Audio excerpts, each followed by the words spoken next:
Charlotte Wells's debut feature film, Aftersun, is emotionally profound and authentic in its craft. The film effectively captures the pain of lost time and the hopelessly overwhelming desire to understand a long-lost person. Wells brilliantly explored the father-daughter relationship through a trip to Turkey. Sophie went to Turkey with her father when she was 11, and she had innumerable fond memories with him while staying at a cheap all-inclusive hotel. But as an adult, when she visits those memories, she realizes that her father was emotionally broken and needed a shoulder to cry on. She was too young then, she perhaps sensed that all was not well, but she was not capable of completely understanding her father. Now, as an adult, she realizes what her father went through, and she only hopes to hold him close. And in the end it quite left us speechless and a little confused about the father's future. So today we're to discuss the ending of Aftersun. So if you've any doubts related to this, then don't worry, you'll understand everything after watching the video. So let's begin. Throughout the film, we never get to know what exactly Calum was suffering from, but with the bits and pieces shown and discussed, we form a rough idea about the cause of his suffering.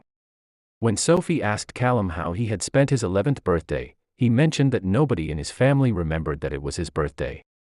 His mother was angry when he reminded her and made his father drive to a toy store to get him something. By capturing Calum's reflection on the television set, Wells hints at the complexity of the character and the distance that exists between the audience and Calum.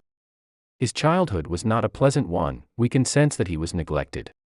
He expressed how, after leaving his hometown, he never felt like he belonged there anymore. Edinburgh was where he grew up, but he could not relate to the people or the place.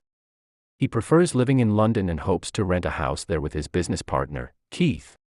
While he did seem unsure about his business venture, he found comfort in dreaming about having his life together and renting a flat right outside London where Sophie could have her own room and visit him time and again. Even though he was suffering financially, he always tried to conceal his troubles. But as a little girl, Sophie understood her father's condition and apologized to him when she lost the expensive glasses he had bought to use underwater. Calum was taken aback. He had always believed that he was successful in hiding his troubles from his daughter. As a father, he did not want Sophie to think less of him because of his financial constraints. When Sophie was not around, he would cry out of despair. He tried ways to deal with his depressive state of mind. He carried books on meditation and Tai Chi on the trip and even practiced Tai Chi whenever he found the time or quietness for it. One night, Calum and Sophie had a disagreement. She wanted to sing karaoke with him, but he was not confident enough to go on stage.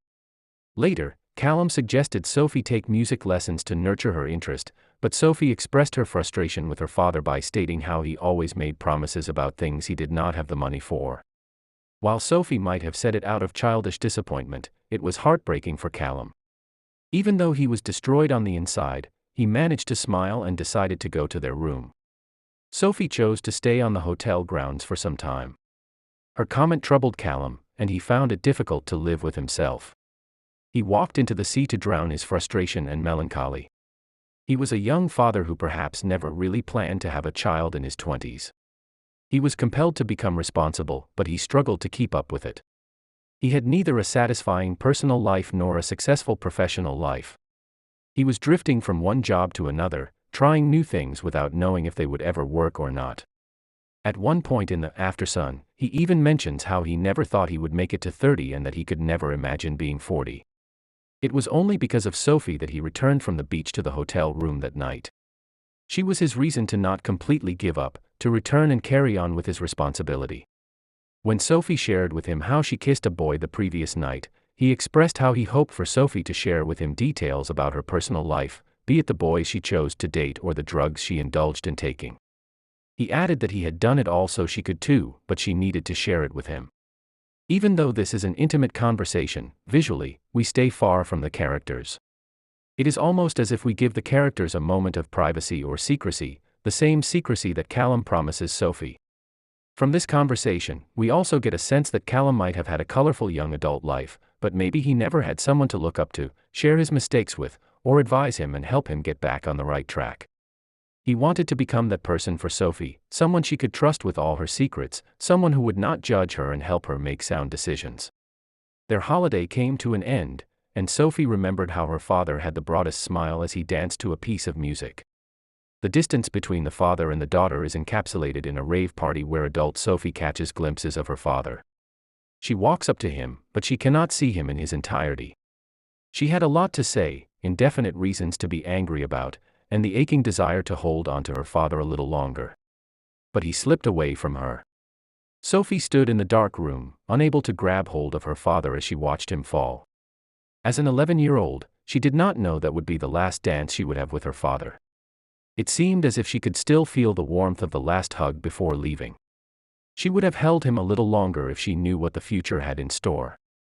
As an adult and a mother, Sophie now knew what it was to be a parent. She realized what her father must have gone through during that time, and she wished that she could have been there with him and helped him.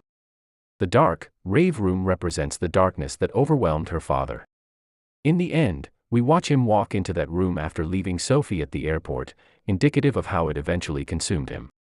So I guess him going inside the room represents committing suicide and going into the memories of her daughter, and we've plenty of hints that suggest that he took his own life in the end. First, which is his broken arm in the starting of the film. We never got to know why, but we can assume that he broke his arm due to the frustration of the problems he was going through. And at one point of the movie he just crossed the road despite a bus was coming in the way. During scuba diving he told a person that he never expected to be in his 30s and can't imagine being in his 40s. Drowning himself in the beach, and I guess he was trying to kill himself there only but came back because of Sophie. So all these replicates that he was always on the verge of committing suicide, but it was Sophie who stopped him from taking the next step. As for Calum, she was her responsibility to take care of her and bring to her mother safely after holidays, but as soon as Sophie left him in the airport, he was all alone and took the next step and committed suicide. And as you can see here that in the last shot that Calum is the one who has the camera, not Sophie, so that definitely means that after his death Sophie just found his camera in his residence and then watched it and realized what her father going through at that time.